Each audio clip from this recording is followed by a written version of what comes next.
Hello everyone. आज हम लोग बात करने वाले हैं सीए फाइनल आईडीटी ए एबीसी एनालिसिस नवंबर 24 के लिए, जिससे कि आप श्योरली 70 प्लस स्कोर कर पाओ। तो सबसे पहले कैटेगरी ए देख लेते हैं। कैटेगरी ए में आपको जीएसटी पार्ट में क्या क्या करना है। सबसे पहले आपको आईटीसी चैप्टर जरूर करना है, क्योंकि उसका कंपलसरी क्वेश्चन में आता है, ये आता है। वो 14 मार्क्स का होता है, तो उसके मेजरली आपको एडजस्टमेंट सारे आने चाहिए। लेकिन एडजस्टमेंट्स आपको कैसे आएंगे, उसके लिए आपको chapter 2 charge under GST, RCM और एफसीएम दोनों के कंसेप्ट पता होने चाहिए अंडर स्पेशल सर्कमस्टांसेस। तो ये बहुत ही ज्यादा इंपॉर्टेंट रहेगा आपका।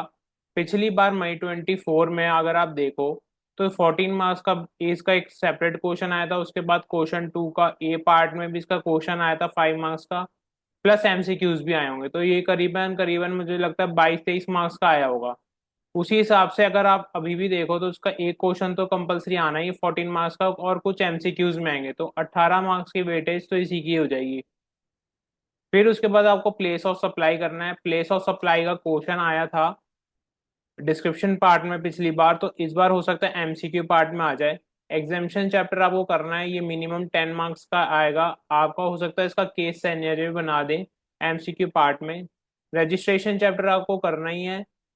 रिफंड चैप्टर करना है। चैप्टर आपको tax and invoice and credit and debit notes भी जरूर करना है। रजिस्ट्रेशन आप ये मान के चलो 4 to 8 मार्क्स, रिफंड भी आप मान के चलो 4 to 5 मार्क्स, और टैक्स इनवॉइस का क्वेश्चन कोई 5 मार्क्स का आ सकता है। Demand and recovery, appeals and revision, ये दोनों आप या तो आप एमसीक्यूज देखोगे या फिर इसका कोई डायरेक्ट क्वेश्चन आ सकता है। कस्टम्स जो कैटेगरी ए के अंदर ही रहेगा, वो वैल्यूएशन क्वेश्चन उसका 5 मार्क्स का आएगा, जिसमें आपको एसेसेबल वैल्यू निकालनी होती है। उसकी कैलकुलेशन होगा। बैगेज रूल्स, उसका भी 4 to 5 मार्क्स का क्वेश्चन आएगा। थर्ड, आपको लेवी और कस्टम ड्यूटी करना है। इसके अंदर कुछ इंपॉर्टेंट एरियाज हैं, वो मैं सबसे एंड ऑफ द वीडियो में डिस्कस कर दूंगा। फिर आ जाते हैं कैटेगरी बी के अंदर। उसमें जीएसटी पार्ट में आपको वैल्यू ऑफ सप्लाई करना है, एडवांस रूलिंग करना है। ऑफेंसेज एंड पेनल्टीज में पेनल्टीज पोर्शन पे ज्यादा फोकस रखना, लास्ट टाइम कंपाउंडिंग ऑफेंस का क्वेश्चन आ चुका है।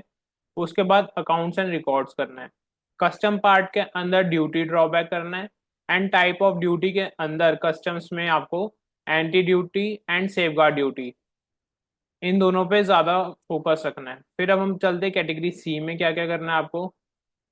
कैटेगरी सी में आपको टाइम ऑफ सप्लाई करना है। ये एमसीक्यूज में आपका आएगा क्वेश्चन। ई वे बिल का आपका 2 मार्क्स का क्वेश्चन या तो एमसीक्यूज में आ जाएगा, या 3 मार्क्स का क्वेश्चन आपका डिस्क्रिप्शन पार्ट में आ जाएगा। फिर जीएसटी में ही आपको कैटेगरी सी में अकाउंट्स एंड रिकॉर्ड्स करना है। बाकी जॉब वर्क, क्वेश्चन बैंक जिसका भी आप रेफर कर रहे हो वहां से कवर कर लेना। लाइबिलिटी टू पे इन सर्टेन केसेस, वो भी क्वेश्चन बैंक से कवर करना है। असेसमेंट एंड ऑडिट भी क्वेश्चन बैंक से ही कवर करना है। कस्टम में बाकी के जो रेस्ट ऑफ जो चैप्टर्स बचते हैं आपके, वेयर हाउसिंग, रिफंड और एफटीपी, इन्हें भी क्वेश्चन बैंक से कवर कर लेना। और मुझे इस बार लग रहा है कस्टम्स में आपका रिफंड चैप्टर से एक क्वेश्चन आएगा ही आएगा। तो इस बार जरूर फोकस रखना। बेस्ट पार्ट यही रहता है कि आप थ्योरेटिकल भी कॉन्सेप्ट्स करके जाओ, क्योंकि वो बहुत ज़्यादा इजीली स्कोर हो जाता है उसमें से पेपर, क्योंकि वो डायरेक्ट क्वेश्चन होते हैं, उसके डायरेक्ट आंसर लिखने होते हैं, ज़्यादा टाइम नहीं लगता आपको उसमें। और मार्क्स भी पूरे के पूरे फैच होते हैं।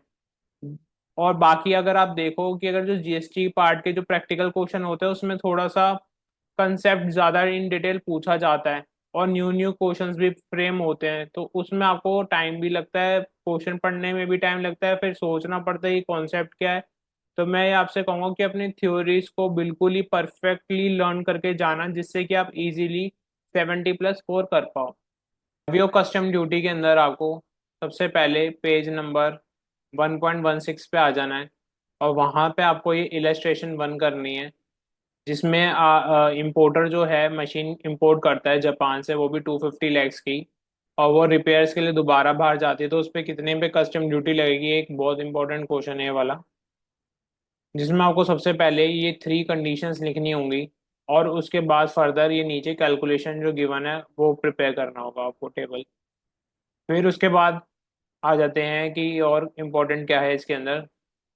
सेक्शन 21 के अंदर पेज नंबर 1.118 पे आपको ये 4 चीज़ों का मीनिंग मिल जाएगा। डेरिलिक्ट, jet Sam, float Sam, rack. ये आपका एमसीक्यू पर्पस के लिए इम्पोर्टेंट है। एक बार इसे ज़रूर से पढ़ लेना। 2 मिनट लगेंगे सिर्फ आपको। फिर उसके बाद आप आ जाओ पेज नंबर 1.24 पे।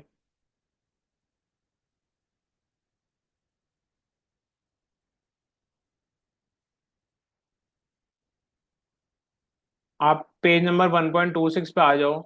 जो एबीसी कैटेगरी में वहाँ पेज नंबर गलत लिखा हुआ है, इसे 1.26 वहाँ पे करेक्ट कर लेना। और पॉइंट नंबर 4 जो है इसका, ये वाला कि इम्पोर्टर ने कैपिटल गुड्स इंपोर्ट करी हैं, तो उस पे जो depreciation value straight line method पे लगेगा। फर्स्ट ईयर के अंदर ईच क्वार्टर में 4% से डेप्रिशिएट होगी। फर्दर कैसे डेप्रिशिएट होगी, ये परसेंटेजेस इंपॉर्टेंट है, आपको याद करनी है।